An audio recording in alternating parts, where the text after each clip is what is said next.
Well, it's official, folks. Looks like we can get started. Looks like a really small class today, but we'll make the best of it. Any questions that folks have to start us out? I'll try to look at the Zoom camera and you as well, Saul, so I'll just kind of bounce between two views. Okay, well, I appreciate you all making in, whether you came in through Zoom or in person in class today. For today's class, we're going to be finishing off section 2.3, and we're pretty far along on that one. The problem we're working on right now is highly similar to problem number 41, and it goes along with the comment right here. We'll try to do that same instructions. That's the thing that's highlighted in yellow in the homework exercise.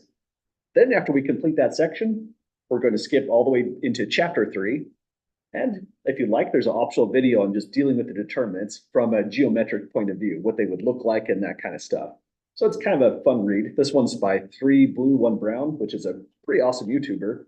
And he also has an entire video series on linear algebra. It's not stuff that's kind of like a textbook. It's more, here's how you can visualize a span or visualize a determinant, that kind of thing, using lots of nice computer graphics. Then next thing we ought to talk about is next week looks special. It's midterms week. But for us, midterms is really just we're going to report grades at the end of the week on Friday. So there's no special assignment, quiz, or exam that you're going to have to worry about. It'll be like a week, pretty much like normal. So you'll see your grade posted up here. It'll just be your current course grade at the very end of that week. Well, any other questions, folks, before we get started?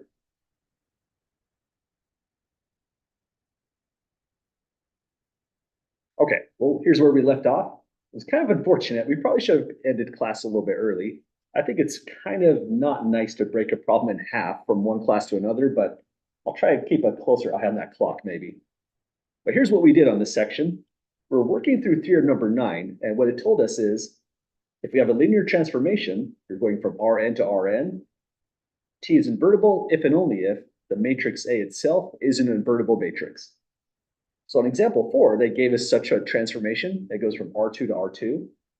Now, invertibility insists on this dimension here and this dimension being identical. So we can't go from R2 to R3 or vice versa. That would be a non-invertible transformation. But here it is, it's displayed in the sideways notation. And that's what the comment down here is all about. When we go to find the formula for the inverse of T, we'll use the same notation that was given to us right here. It's more about practice, seeing how that notation works, but it's also good practice in the sense that if you see information conveyed this way, maybe you're working for some other coursework or some other company as a consultant, you should probably give your results in that same kind of notation where the problem started in. Well, this information tells us we can calculate the inverse of T simply by doing this. The standard matrix here is for the original transformation. So if we're doing the inverse of T, its standard matrix should look like that, the inverse of the original matrix A. So there's our T inverse defined in that way. Might as well carry X through. Down here, all we had to do is explain why T is invertible. So we took the notation, wrote it in our more linear algebra kind of way. That displayed the standard matrix A for the transformation. And because the determinant wasn't 0, we know the inverse must exist, and T is invertible. But what part A did not do is find that inverse, and so that's what we're about to do right here. Any questions to that stage of the refresh on this problem? Okay, well, it says you just have to do this. Invert A, multiply by X, and you've defined T inverse. So we should probably just start here. Find the inverse of A. A inverse is going to be the reciprocal of this determinant to start, so it'll be a half. Now we're using theorem 4 in this section. Here's our matrix A. We want to swap the main diagonal, so it'll go 7, 6. Next, negate the off diagonal, so multiply them by -1 to get 5, +8. Now let's just multiply this constant through to get either 3.5 or 7/2, up to you how you'd like to write it. I'll go with 7/2. 5/2, 4, and a 3. So the trouble with ending right here is A inverse, as it's displayed, is not T inverse. And in a certain sense, that's kind of what this is asking us to do. It's helping us to go along to the next step where we write T inverse of X. On one hand, it goes this matrix. Let's actually write it down as a formula just to convey the formula above. It'll be A inverse multiplying X. So putting in A inverse, it goes 7/2, 5/2, 4 and 3, then multiply by x1, x2. And we're just about to get a result. But we're going to write our answer in that same notation as indicated in yellow. And here's how it would go. For row 1, you're taking 7/2 times x1, 4 times x2. So 7/2 x1 plus 4x2. And for row 2, we're writing it sideways, so it will be comma separated. We'll do the same thing with these entries right here. So 5/2 times x1 plus 3 times x2. And we did it, folks. That's our full inverse. Any questions at all in getting to that stage? Okay, well, now that we know how to calculate the inverses, this will be a pretty common question that you can expect on the second exam, where I'll give you just something random right here, and we're trying to come up with the formula for the inverse. Not necessarily going to be two parts. You could just make this one overall solution. Well, we're nearly done with the notes. All I want to do for the next couple problems is just take a look at more of these kinds of questions about onto related to invertibility for the transformation. So for example 5, they tell us, assume T goes from R4 to R4 is onto, and it's also going to be linear. We want to know why T must be invertible. Really, the whole punchline to example 5 is we're just practicing the vertible matrix theorem again. Let's carry that up a little bit. They told us to start T is onto. So that tells us way down here, this condition's true. Part I of the vertible matrix theorem says now T goes from Rn to Rn, and it'll map Rn onto Rn. Let's say here, part I of the, this is again a really good shorthand right here, invertible matrix theorem is true. So part I is true. Well, we need to show that T is invertible, but the definition for T being invertible is having your transformation be onto and one-to-one.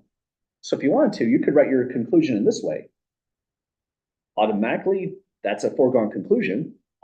Another way you could go is you could use this portion. Just realized I could actually add another pencil on this thing. Let's go with that color. Let's use this portion just to see how that would work. But you can give multiple different kinds of solution to this. So part I of the invertible matrix theorem is true. That means if we write T of x equals AX,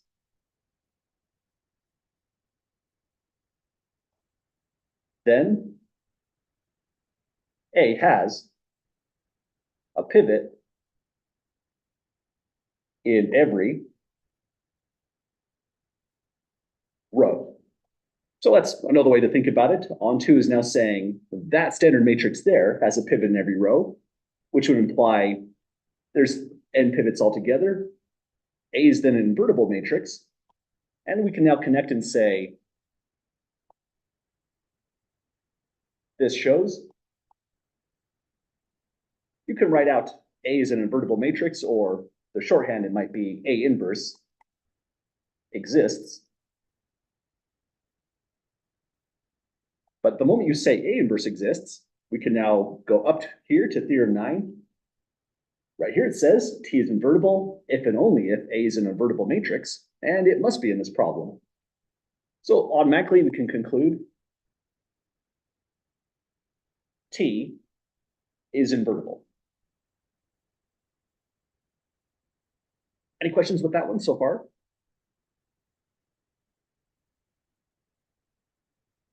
Okay, so like a lot of these problems, it's really just a matter of running through the invertible matrix theorem, find out which part connects with the portion you're trying to show is true, And there's a lots of ways to write out these kinds of problems. So if you thought from a different point of view and had a different solution, it may be totally correct. There's lots of statements that you can connect to get to the end answer. So let's try out one last one. Example 6 says, assume t goes from R3 to R4 is linear. Explain why t is not invertible. Well, it shouldn't be, right? And we just said that already, that if you go from R3 to R4, there's no possibility for invertibility. But we can say, write out something like this. Well, first, notice that the invertible matrix theorem no longer applies to this, because if you're going from R3 to R4, these no longer apply to that transformation. They're going from Rn to Rn, so suddenly, out of nowhere, we don't have any support on the invertible matrix theorem. But that's okay. If they tell us it's linear, we can just simply say t of x equals ax for all x in R3, where a is, we have to come up with the size of the matrix, but our trick is we just reverse the order of these dimensions. A has to be of size 4 by 3, and that's already a problem. That means you cannot invert the matrix A. There is no inverse for this because it's not square. So now we can say, since A is not squared, it's neither 4 by 4 or 3 by 3, for example, A inverse does not exist. But now that we have established A inverse doesn't exist, keep in mind the problem is not quite over, but it does say T cannot be invertible any longer. So our overall conclusion on this is, this shows T inverse does not exist. Well, does that make sense to folks on running through this version here? Awesome, glad to hear that. And kind of the bigger takeaways with examples 5 and 6 are, you have to go from the same domain and the same codomain to have a chance for an invertibility. But also, they could have just said 1-to-1 right here, and the same conclusion would have been T is invertible, or just onto. One condition or the other is enough to get invertibility. And down here, this is just a reminder that you can't deal with R3, R4 in an invertible way, as long as linear is right there. It could have been invertible if this was nonlinear, but there's no way to spread 3 vectors into R4 in a linear way. Well, that completes the notes. Any questions, folks, with getting through all this so far? Okay, let's take a look at what we're getting into next. The next portion of the course, working on determinants, is going to be connected to chapter 4 and chapter 5 quite a lot. And this will be our introduction to it. It's also kind of a reminder of what goes on in linear algebra. As a student, you tend to get really, really good with arithmetic in a linear algebra class because we do so much of it. And it wasn't necessarily because of row reduction. Here is where there is a ton of arithmetic just out of nowhere. Let's take a look at how it goes. So we want to do more and more determinants. And note, we've done determinants of 2 by 2 matrices before. It's really not too bad. In fact, it's even in the invertible matrix theorem. So keep in mind, once we study more and more with determinants, we're connecting that statement par m with everything else up here. So being able to calculate a determinant of size 2 by 2 is great, but we want to scale it up to, not that one, to something that's, say, 3 by 3 or 4 by 4. Just like with invertible matrices, the determinant will only exist if your matrix is square. But the way it goes is, we start at size 2 by 2. To calculate the determinant of A, first we write out using function notation. That's a long word, so we just call it det for determinant. Makes sense? So in function notation, we have determinant of A, but there's other ways to indicate this. You could put down a vertical bar, throw in the matrix A, 5, 1, 1, negative 3, and this is quite common as well. The vertical bar probably reminds you of absolute value, and that is the right analogy here. In some certain sense, it's almost like we're scaling up absolute value from one dimension into 2 dimensions for 2 by 2, 3 dimensions for 3 by 3, and so on for higher and higher dimensions. But let's calculate this one and see how it goes. The things that we focus on are the main diagonal and the off diagonal, that computation.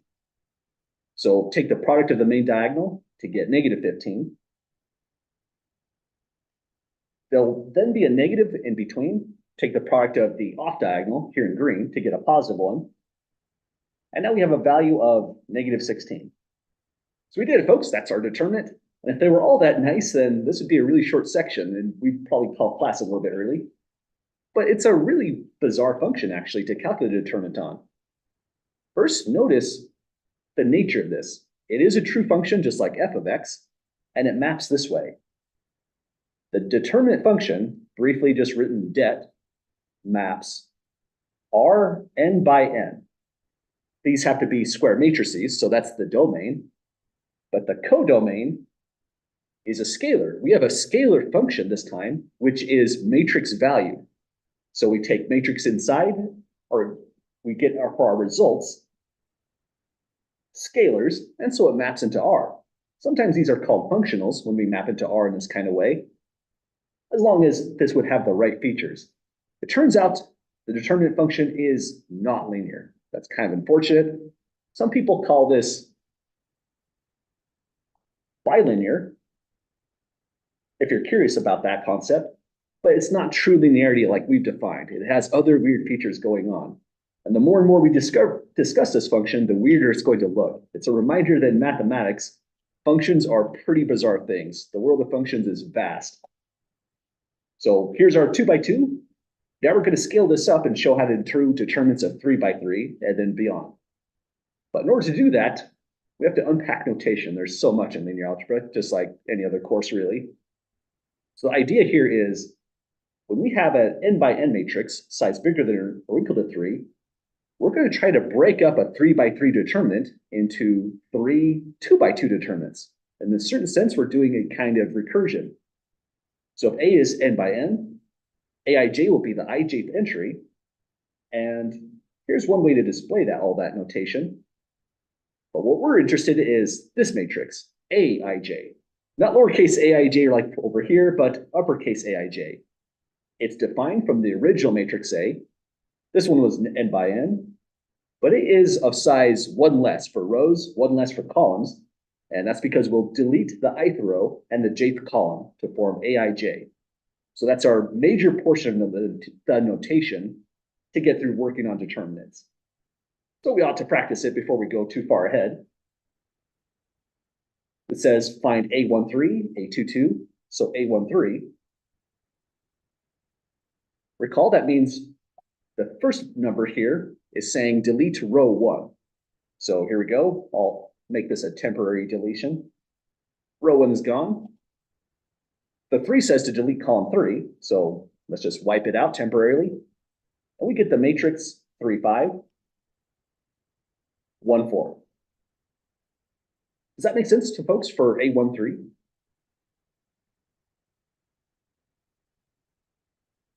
Awesome. Then if we do A22, same kind of thing. For A22, we're going to delete row 2, column 2. And so all that's left is the far corners, 2, 5, 4, 6. So we still don't have a definition for doing the determinant of this full 3 by 3 matrix. We're about to get there. We need something called cofactors. But notice if we can break it up into smaller matrices like these with that notation, we can calculate the determinants of these two. You just use that idea right above here. So that's our major notation we need to follow to get through this. Then beyond that portion, here's our definition.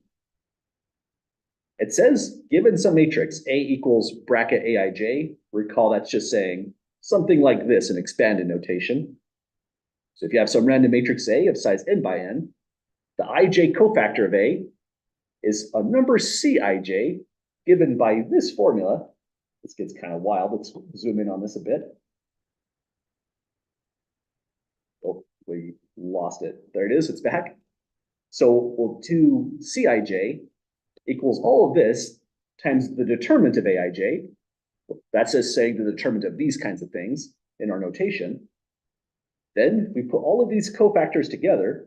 The determinant of A can be done in this way. It says take A11 times this cofactor, A12 times the second cofactor, and so on. And that's referred to as the cofactor expansion across the first row of A.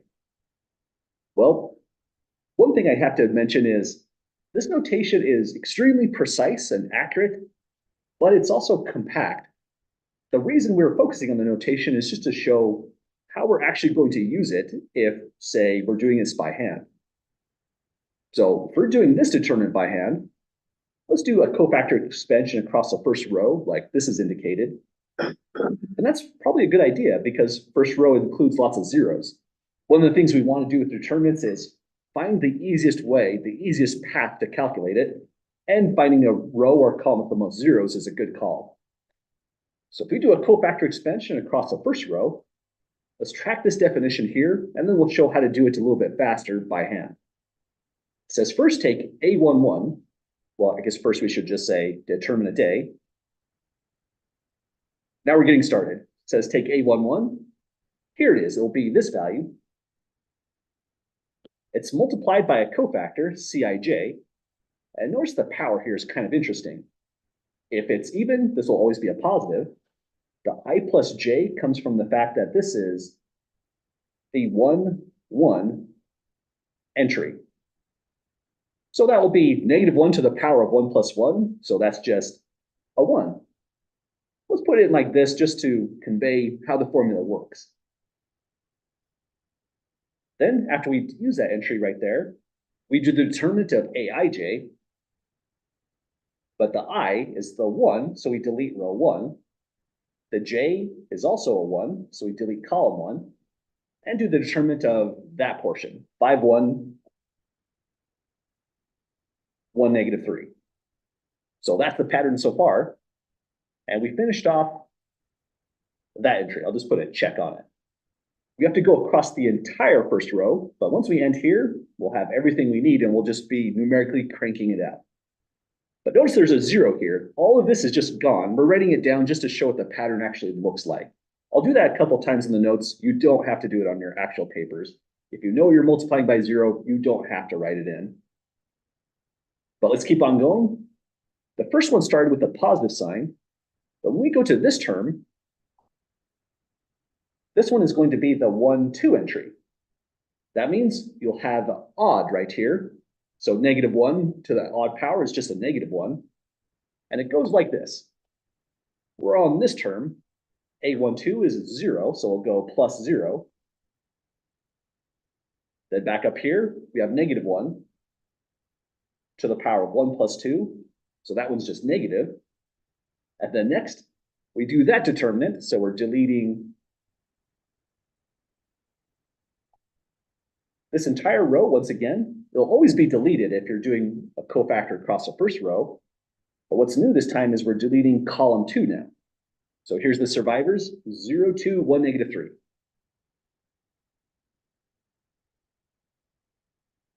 So that's 2 down, 1 last to go. Let's just put a check there to say we got it. And now we'll focus on this entry, the first non-zero one. It's in row 1, column 3, so it's the 1, 3 entry. But if you put a 1 and 3 there, now it's just positive, and there's a definite pattern here, right? Sometimes when people do this, they're not necessarily looking at these formulas too carefully. The formulas are just there to show you how to do it by hand. What people typically think of is, if this is a 3 by 3 matrix, the signs should go like this. Plus, minus, plus, minus, plus, minus, plus, minus, plus. So pretty much that's all we're doing. We used a positive, that's the positive right there. We're using a negative, there it is. And the next one should be a positive sign automatically. That's already a big simplification on that part of the formula. But let's track it through. We're using this entry, so that's the A1n that's being referred to. Let's go plus 1. Then back to this portion, this is going to be -1 to the power of 1 plus 3. But that's just an even value now. Next thing to do is we're deleting row 1 as always for that cofactor expansion, but this time we're deleting column 3, and all that's left is 0, 2, 5, 1. So at that stage, we're in business. We have 3 2x2 determinants, but a lot of them are just going to vanish by multiplication through 0. It only resolves down to this is what we had to calculate. Any questions to that stage so far? Okay, let's keep on running through this. So the determinant of A is now going to be 0 plus 0, so we can just not write those in. This is just one big glorified number 1 multiplying that determinant. So we can just say it's resulting in 1 times. Here, I'm just writing this in just to say we carried that down. There's nothing special that happens with multiplying by 1. Here to here will be 0 minus the off diagonal, 2 by 5 for a 10. Then the whole thing just becomes -10, and we're done. We're well on our way with this one. Well, any questions, folks, with that cofactor expansion there? Okay, this is the way next that these kinds of things, this determinant function right here is bizarre. It turns out you get the same result no matter what cofactor expansion you do. You could go across the first row or the second row, or working the hardest, you could go across the third row, or you could go across column 1, column 2, column 3. And my claim is, as long as I don't make any simple arithmetic mistakes, it's always -10. This is a strange function, really. And the more you learn about it, the weirder it's going to get. Well, let's put that to the test. We did this cofactor expansion across row 1. Just for the sake of seeing what could happen, let's run through it again. So here's the matrix A, and let's say this time, let's do a cofactor expansion going down column 1. So we're going to go this way, start to use some shortcuts and see how it goes. We'll see if we get to a -10 again. So it's kind of a numerical adventure. Going down column 1, since we're still learning it, I'll show the stuff even with the zeros so we can learn the pattern as we go. This will be det A, or determinant of A, equals. So right here at the 0, I wouldn't put anything in like these -1s to a power because we already know we're starting with the positive. It'll be 0 times the result of eliminating this column, that row, and we get a 5, 1, 1, -3. Then next, we're at this position, 0. It went positive, then the next entry is negative, so I'll put in -0, although still just 0, but that's the pattern so far. Next, we're deleting column 1, but row 2 now, and carrying down 0, 1, 1, -3. Now finally, it went plus, minus, plus, so we'll use a positive 2 on this one. But this time we're deleting row 3, leaving behind 0, 5, 1, 1. So like before, first 2 terms are gone. We wrote them in for the pattern. It's going to settle down to whatever happens here when we calculate the determinant. It'll be 2 times product of the main diagonal, which is 0, minus product of the off diagonal, which would be a 5. And yeah, sure enough, this came out to a -10 in the end. Really pretty bizarre with these kinds of things. And sure, we used the easiest row and the easiest column, but if you worked really hard and went down column 3, same exact result. You're just getting a -10 once again. Well, any questions at all, folks, with either computation above or below? Okay, well, let's now see the full definition for the determinant. First, a theorem.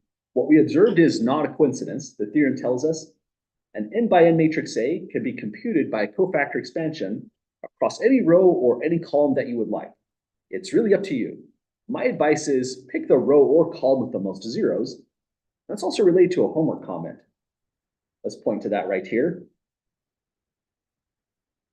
There we go. For these problems 1, 4, 5, the instructions say to do one row and then do it again with another column, and that's absolutely fine to do if you like the extra practice. But you're welcome to just do the determinant once And the goal is try to do the least amount of work possible, just like in real life. That's a good idea for determinants. So on your homework, just try to do it once and you're okay. If you do it by the letter of the instructions, that's good practice too. So we'll do both of them. But on the matrix A, if we're going to do a cofactor expansion on this thing, definitely we'd want to go across column 2. Would folks agree with that? It's just going to be a bunch of zeros. We have 0 times one expansion times another and another. So essentially, the moment you see a row with all zeros, you can say immediately, determinant of A is 0.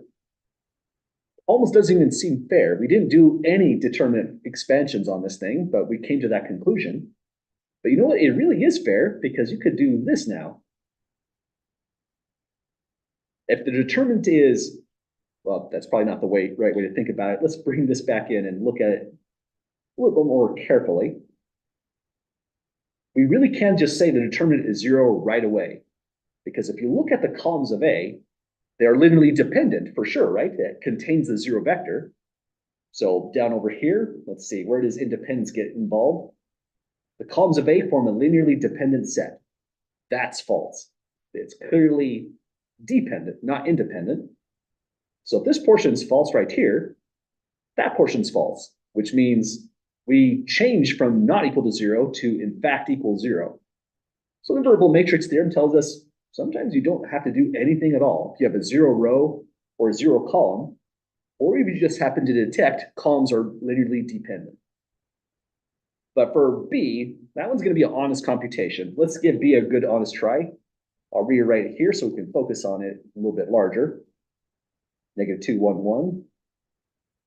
-3, 0, 10. 1, 1, -9. Now I'll leave this one up to the class. So any volunteers, either Braxton on Zoom or Saul here in class today, which row or column would you like to go through? Row 2, good call.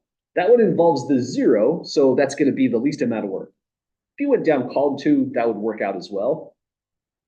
I'll put a little note here that we're going this way. So if we're going that way, here's another thing you can think of.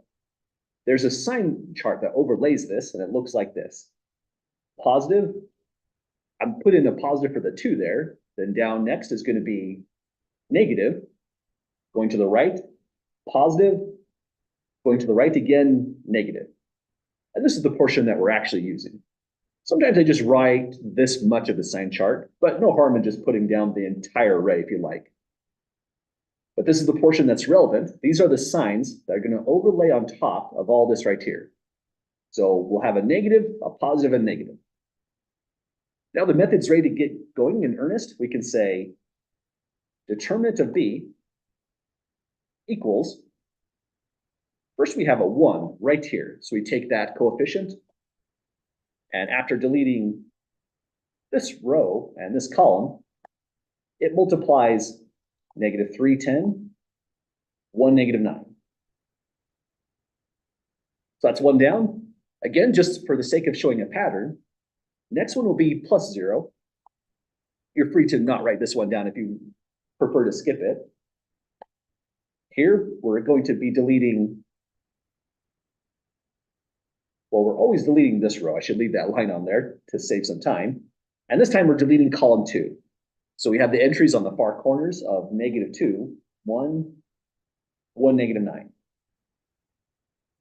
Then just move over once again.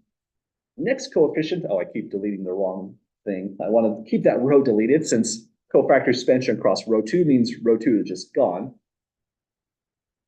But we will use this entry right here, the positive one. But nope, there's definitely a mistake there.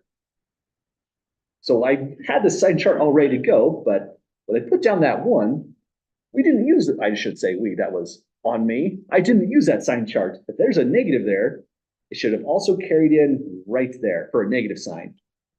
There's a negative on this one, so that entry of 1 is going to turn into a -1. Then delete this last column over here, and we'll have determinant -2, -3, 1, and 10. Okay, we're just about through the cofactor expansion. It's now going to boil down to two by two determinants, but that's not too bad. We can get through those pretty quickly. But notice the arithmetic is kind of ramping up on this kind of stuff. It's a good reminder that you are allowed to bring a calculator to an exams just for this kind of stuff, just in case some of the numbers get a little bit hairy. Working this through, we can leave the negative there. The determinant on this one will be positive 27. Then going this way, a minus 10. No contribution on this one, so we'll skip over here for a negative. Main diagonal will be negative 10 minus product of the off diagonal, which is negative 3. And we're just doing a bunch of order of operations at this stage. And if this was a real exam question, if I see this on your paper, even if you made a mistake going beyond here, it's going to be pretty minimal, maybe like a half a point or something like that, because this is essentially where the linear algebra ends. It's all pure arithmetic from here on out. Is the negative 10 supposed to be negative 20? Oh, good call. That should have been a negative 20. Thanks for spotting that one. That was my mistake there for negative 20. Good eye. Other questions so far? Just double checking my work. Usually if you find one mistake, it tends to be others, so it gets suspicious after a while. But let's see what we have left. 27 minus 10 is going to be 17, so negative 17 on this one. This is negative 20 plus 3, so this is going to be negative 17. So minus a negative 17. And that means the whole thing comes out as 0. That means that matrix there is also not invertible. Same with the matrix A, but it was just a lot harder to detect. You could row reduce it to echelon form, but this is pretty competitive too. This might be as fast as that row reduction. Well, any questions, folks, on the conclusion here? Okay, so we can do a cofactor expansion down any row, any column that we would like. And if that's the case, let's give this one a try. We'll compute this determinant right here. 2, 3, negative 1, negative 3, 1, 0, 2, 2, 2, 0, negative 2, 3, 1, 1, 1. It looks nasty, but I think just about every one of us would agree we should probably go across row 2 to start. Does that sound sensible to everyone? Awesome, glad to hear that. I mean, you don't have to, but if you did go down, say, column 4 right here, it's going to turn into 4 3 by 3 determinants. And this is the problem with determinants. It turns into a kind of combinatorial explosion after a while. If you're going to do, say, a 30 by 30 determinant, you need some other theorems to support the software, or it may not complete the computation. So let's give this one a try, going across row 2. Let's indicate that here, just to be careful. We'll use the cofactor expansion to expand across row 2, which is definitely a good idea. Then if we're doing that expansion, let's be really careful with the sign chart. Going this way, the signs would be first positive. Sign below is going to be negative. Then we're moving to the right, and it's just going to alternate as we go. So positive, negative, positive. And that's the region of the sign chart we're actually going to use through here. Next, we have to use all of these coefficients. And we're about ready to go. So this one wasn't named as a matrix, so let's just say determinant A. We'll assume it was called the matrix A to start, since I don't want to really copy all that whole thing down again. It'll be equal to a negative 3 to start. So negative and then 3. But once we throw in that negative 3, we have a new determinant to put in. Trouble with this is now it's size 3 by 3. We're going to find it by deleting second row and first column. So all the surviving entries are going in as 1, 2, 1, 2, negative 2, 1, and 2, 3, 1. Okay, so that's our first one. Next are going to be the zeros. And again, when you see those zeros on your homework, especially on an exam setting, I'd say don't put anything down at all, unless you're practicing the pattern. Probably, again, not good for exams. For us, let's put down what these are going to turn out to, just so we can practice the pattern of writing down the reduced matrices. So we started with a negative, we're going to go to a positive, so plus 0. Then we'll delete row 2, because we're cofactoring expansion down row 2. We'll also delete that column since we're in that entry, and then just carry in all the survivors. They are 2, -1, -3, then 2, -2, 3, and a 1, 1, 1. Then that was so fun, we just rinse and repeat. Next entry is another 0. But we're on the negative end of the sign chart, so let's write down -0 on this one. And looks like I'm running out of space pretty rapidly on this thing.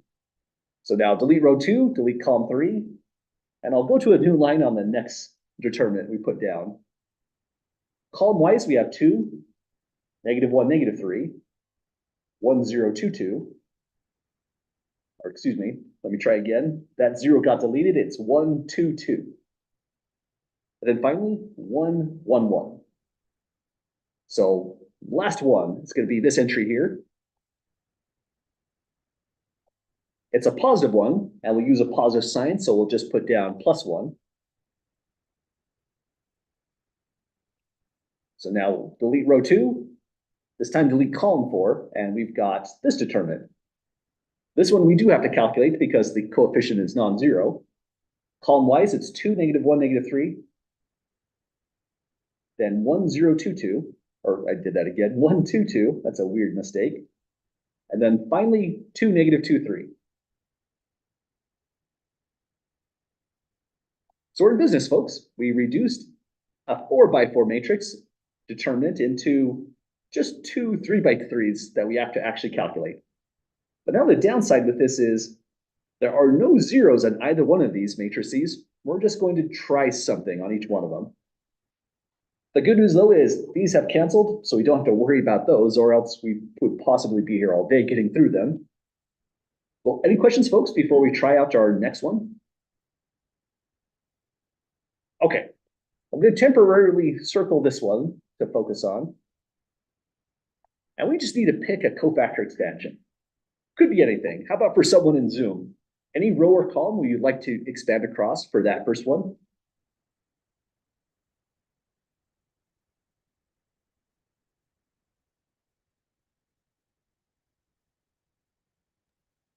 One, two, one. Row 3. I heard a 1, 2, 1, potentially. Sorry, Christian, there was just a little bit of feedback right when you were speaking. So yeah, 1, 2, 1. Gotcha. Let's go across row 1 on there. I think that's a good call for this one. You just don't necessarily want to go down, say, like column 2 to make all the coefficients a little bit nastier. This one would be a good one to go across. It also has a nice feature that the side chart is not too wonky like what we're dealing with on these ones. You'll just go positive, negative, positive. So let's go across row 1 on that one. I'll leave an arrow here. I will leave an arrow here on the notes just to show as a paper trail how we expanded on that one. And it becomes -3, but now we have an order of operations issue. Let's throw in a bracket to organize this. We'll start at a positive one here. We'll delete column 1, row 1, and leave behind -2, 3, 1, 1. The good news is that one's fast to calculate, but the bad news is there's several others we have to throw in here. Next, we're on the entry 2, but we will use a negative with the sign chart, so -2. Then delete the second column. This is leaving 2, 2, 1, 1. And we're just about there, folks. For this last one, we're using a positive along with a 1, so just +1, deleting that column, and now this left corner is 2, 2, -2, 3 is the only survivor. I need to find a way to write a little bit smaller with this stuff, but we're just about got it. 2 cancellations, and then 1 more to get through. This one doesn't look like there's really any great option, honestly. So when it looks like it's just all about the same, really a cofactor expansion, any of them is going to work. How about row one again? Does that sound all right to folks? Okay, I'll try row one. So let's expand this way. The sign chart just as a reminder, so I don't forget to grab the right sign on it. Because there's a positive one here, we don't need a bracket with order of operations. We're just going to get started by writing +2. We'll be deleting that row and this column, leaving behind 2, 2, -2, 3. Now, next one, we use the coefficient of 1 multiplied by a -1, so negative. Another determinant.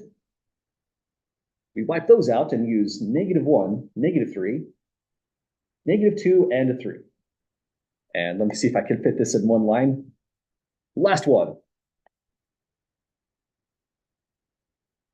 We're on this 2 going across row 1. We'll use a positive sign and it'll be +2 times. That's right to the corner there. Let's see if we can get that in. The determinant we'll use is -1, -3, and 2, 2. So we're just about there. The last thing we have to do is we need to crank all of that out. So we're down to 6 2x2 determinants. But again, this was just what happened when we went across the first row in our cofactor expansion. There's lots of ways to do these. There is 4 different rows and 4 different columns, and any expansion across any row or any column will give us the same number. It's really kind of magical almost in a way that really happens. But lots of mathematical proofs went into the work to show it does happen. So now we'll crank this out to know we have the right answer. So let's see what we're getting into. Let me know if I drop anything with order of operations or anything weird like that. We could drop the ×1 and just do product of the main diagonal. -2, off diagonal, -3. This one will need a grouping symbol. Product of the main diagonal is 2. Product of the off diagonal is 2. So there's a cancellation on this one. We can drop 1 as a coefficient and just write in +6. Then this is going to be -4, but we have a sign in the middle. So it's truly a +4 in the end. So sometimes it's good to just put in the sign switch right away, so we're not having all these extra steps to account for a negative times a negative. But does that make sense to folks on going from that off diagonal to a +4? Awesome. Just always think of there's an extra negative sign there multiplying. After you multiply these two, and you're all set. So +4 in that location. Let me double check. That was 6 + 4. Okay, so we're done with the bracket. We can close that off. Blue doesn't make sense. That looks confusing. Let's go back to black. Now back to this one. New grouping symbol. The main diagonal is going to be a 6 minus the off diagonal. And let's use that shortcut once again. It's definitely a time saver. So we got 6 this way. This way is -4 times -1 for a +4. And I don't know why, but I seem to have forgotten my 2 there. Let me try this again. It's kind of a misadventure. So it's going to be a +2 multiplying product of the main diagonal for a 6. Off diagonal will turn into a +4 on that one. Does that look right to folks on that stage so far? Okay, now for this one, another negative sign, another grouping symbol. The main diagonal comes out as a -3. The off diagonal will be a +6, so we'll flip it to a -6. And one last one. 2 times main diagonal is -2. Here, when we multiply, we get a -6. So multiply that by -1 to get a +6 altogether. And finally, here's all it is. If this was a real exam question, I'd pretty much give you full credit just for getting to this stage. In fact, if you even stopped there, you would know that that's just arithmetic on an exam setting. You wouldn't even lose points if you stopped right at that stage. But it feels weird and wrong to stop there, so let's actually crank it out. You can use a calculator, follow order of operations. It's all up to you. This is not too bad, so let's see if we can get through the order of operations on it.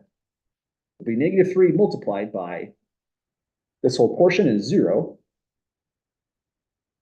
So on the inside, we have -5 plus 6, we're at a 1, plus 4 will take us to a 5. Let me double check that. It's easy to mix up. So -5 plus 6 is a 1 for a 5. That looks pretty good. This is 10 times 2, so a 20. This is -9 negated, so plus 9. And this is 4 times 2, so plus 8. Provided I didn't mess up any of the arithmetic, let me know if the numbers go sideways. So now we've got a -15 from here. This is going to be 29 plus 8 to take us to plus a 20. Hang on, 29 plus 8 would take us to a 27, I believe. Almost 37. Then, reduced by 15, we are going to get 22 altogether on that determinant. Hey, that number seems kind of familiar when I practiced this problem earlier, so I'm kind of happy with that. Any questions about getting to that stage so far, folks? Okay, so that's calculating this determinant here from scratch, no fancy theorems. We just picked the most ideal way to do a cofactor expansion. We'll have a problem like this on a real exam, but in a real exam setting, I'm going to scatter some zeros all over this matrix, so all the intermittent computations go a lot faster. The ones we do in homework and in class are just a little bit harder than a real exam problem. Well, any questions or comments at all, folks, on finishing off this one?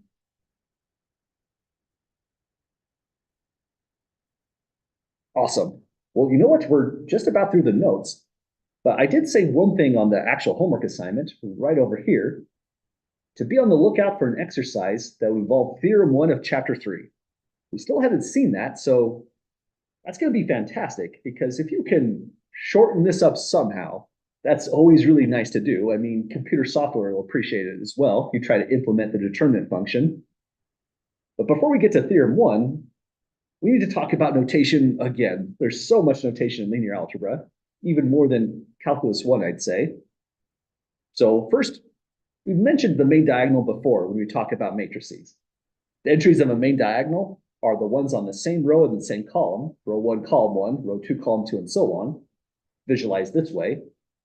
But for a matrix like this one, if we have all of our non-zero entries above the main diagonal, we call this matrix upper triangular.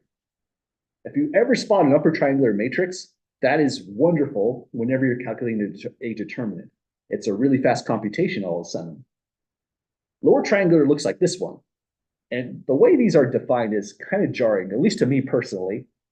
Upper triangular means zeros below the main diagonal, and lower triangular means zeros are above the main diagonal. I don't know why, that just seems kind of a weird way to define it. They're focusing on the non-zero entries for upper is, I guess, the main thought. And the non-zero entries for lower is the thought on this one, but it's still kind of a strange definition. And if you have a diagonal matrix, we've seen this one before, that means the only non-zero entries lie on the main diagonal itself. But the good news with every one of these matrices, whether it's upper, lower, or diagonal, is the determinant of A is a product of the entries on the main diagonal. So right here, you could just immediately write determinant of D is A11 times A22 times ... and so on, all the way through ANN. So your matrix just simply has to be triangular or diagonal, and it doesn't matter if it's upper triangular or lower triangular, same exact result. So with that idea, if you saw this matrix, it looks pretty nasty to start. Let's hide that for the moment. And you could work from scratch on this thing. Some folks have done this on the homework where you might think, let's do a cofactor expansion across row 1. If you did that, this is what it would look like. You would delete row 1, column 1, and you would have gotten negative of 3, -4, 5, 2, 0, 2, 7, 0, 0, 0, 5, -1, and 0, 0, 0, 1.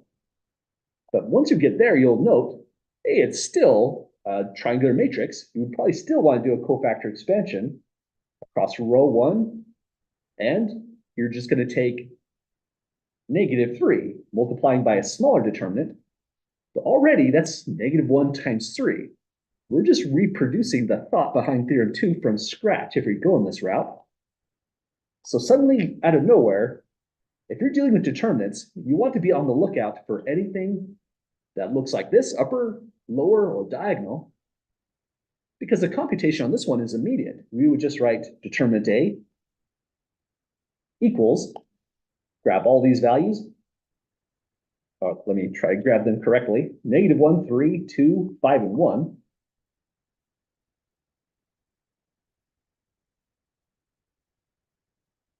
And we're pretty much done. We just have to crank this out. That's 6 by 5, so it looks like -30. So that's computing a determinant as fast as possible. And this is also a good time to pause and say, a lot of theorems in linear algebra are designed to try to get matrices that involve as many zeros as possible, because once you have it, something that was really, really computationally hard, like this, imagine as a 5 by 5 with no zeros in there, can break down to just 5 to the main diagonal, even as a 10 by 10 matrix, as long as it's triangular or diagonal. We did it, folks. That's the run through of dealing with determinants.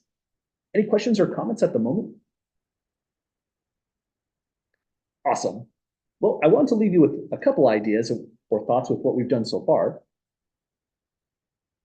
There's an actual geometry about everything that we've been doing. It's just pretty hard to describe with what we're doing in the course. We're focusing more on the algebra aspect. But the idea goes like this. The moment you write down an absolute value using an absolute value function, it's just going to be the length of a certain interval. Either this interval if c was positive, or this interval if c was negative. When we scale that up and take the determinant in this way, we are using absolute value bars again for a really good reason. This time, the determinant of A is the area of a parallelogram. The parallelogram is formed by these entries here, CD and A plus C, B plus D. Again, kind of hard to visualize that and draw it out as well. And if you keep going up in dimensions, say for a 3 by 3, this is going to be the volume of a parallel pipette. That's a really weird word. Let's see if we can Google search that real quick.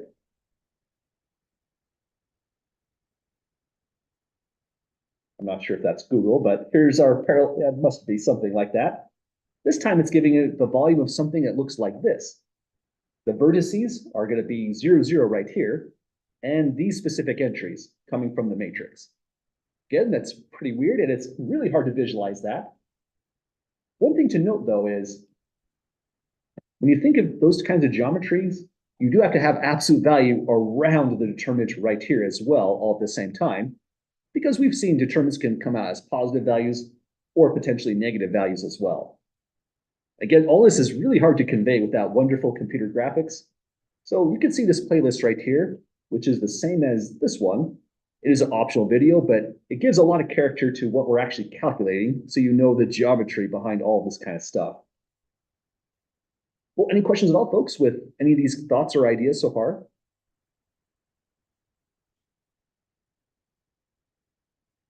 Oh, sorry for the participation window, kind of went out of there. Well, this class went really kind of fast today. That's kind of a shock to me. I have to admit to you folks, I didn't have section 3.2 ready to go. I thought we were going to have plenty of time for the class to get through this one and end right at 6:45. So it looks like we're going to be ending a little bit early today. Well, a lot of it early, about 16 minutes.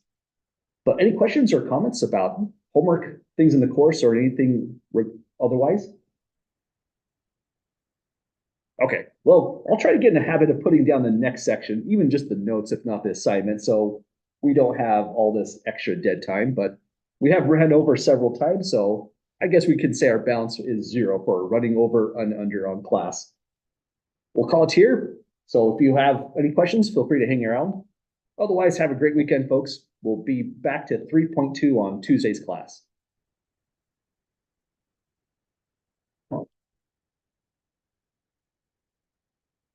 Maybe it's good we ended a little bit early too. We don't necessarily want to go super fast with no one in class. That seems rude in a way. Just me. Yeah. Let me get it. That's a good point too. I'll leave it be your option next time if we want to go real fast or not.